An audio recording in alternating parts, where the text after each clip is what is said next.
Lots of waiver wire pitchers and deep league saves options up next on Fantasy Baseball Today in 5.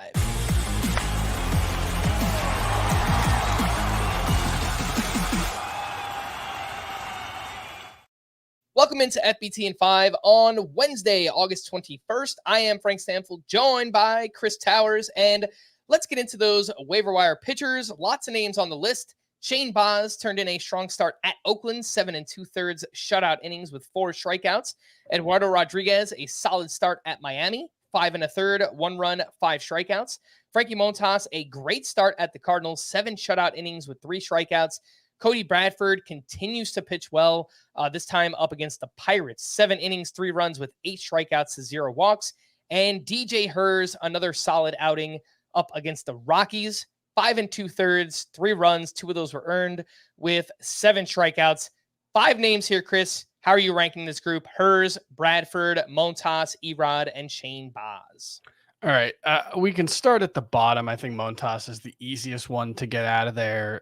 I know the results have been good since he got traded to the Brewers, 2.57 ERA, but doesn't really have consistent swing and miss upside, doesn't really have consistent strikeout upside.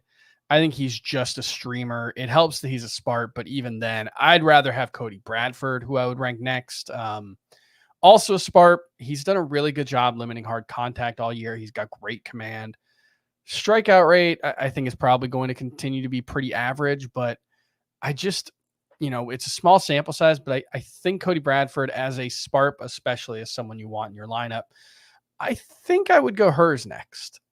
He has shown some upside. The stuff is actually quite good. And since he's gotten the command under control over the past few starts, he's looked a lot better.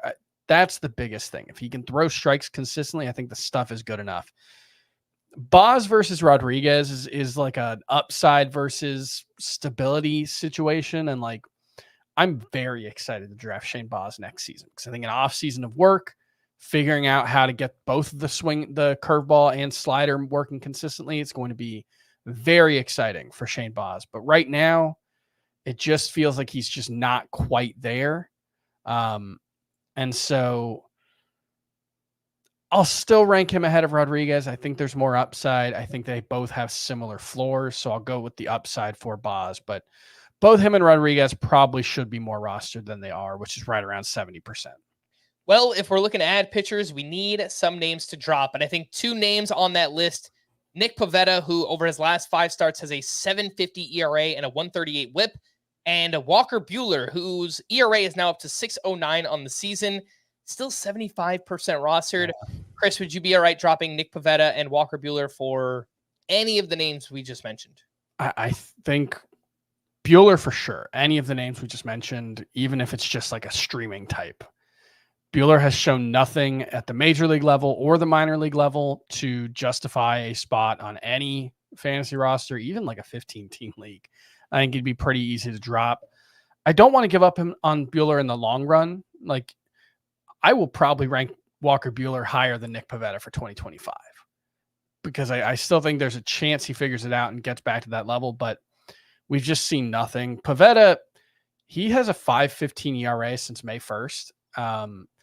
The Red Sox approach to pitching this year has been to spam their secondary pitches. They've thrown a lower rate of fastballs than any team in the league. Worked really well in April. Remember, Pivetta, Tanner Houck, Cutter Crawford, everybody looked like aces. And it's kind of fallen apart for everyone. The league has caught up. I think Pivetta, there will be good starts the rest of the way. There will probably be at least 1 10 strikeout outing between here and the rest of the season for Nick Pivetta. But on the whole, he just has not shown enough quality of contact skills to justify starting. Let's wrap up with some deep league save sources. And these names are, again, in the deepest of leagues, if anyone like Michael Kopech or Lucas Urseg or Justin Martinez are available, go with those guys first. Yep. But, if you're playing 15-team Roto, AL or NL only, you could be looking at some of these names. The Cubs actually released Hector Neris on Tuesday, and they had a save opportunity right away. It went to Porter Hodge, who struck out 2 for his second save of the season. He's had great numbers on the year. He's only 5% rostered. The other name is Edwin Uceta of the Tampa Bay Rays, who got the final 4 outs in a 1-run game for his first save. And this was the Rays' first save opportunity since Pete Fairbanks went on the IL. Awesome numbers for Uceta as well. Do you have a lean here, Chris? I think both are mildly interesting, Porter Hodge and Edwin Uceta.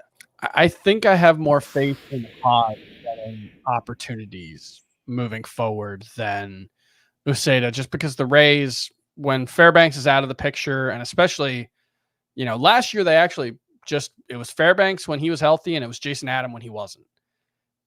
I think without those two guys, it's probably just going to be a mess. And so I feel more confident in the Cubs going with one guy than the Rays. So I would go with Porter Hodge over Edwin Uceta. All right. For more extensive fantasy baseball coverage, listen to the Fantasy Baseball Today podcast on Spotify, Apple Podcasts, the Odyssey app, or anywhere else podcasts are found. Thanks for listening to Fantasy Baseball Today in 5, and we'll be back again tomorrow. Bye-bye.